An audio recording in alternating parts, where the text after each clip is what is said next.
Sudarlun, Tentara Nasional Indonesia mengerahkan 958 personil untuk membantu korban gempa bumi berkekuatan 6 skala Richter yang mengguncang Kabupaten Pd Jaya.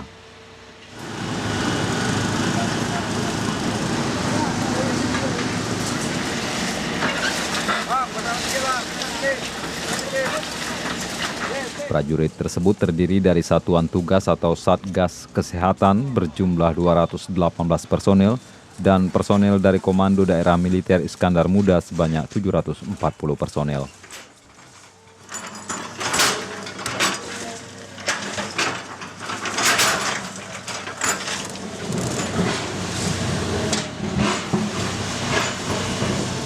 Menteri Dalam Negeri Cahyo Kumolo bersama pelaksana tugas Gubernur Aceh Maijen TNI Sudarmo mendarat di lapangan bola kaki depan pendopo Bupati Kota Merdu dengan menggunakan helikopter milik TNI guna meninjau lokasi gempa Pd Jaya.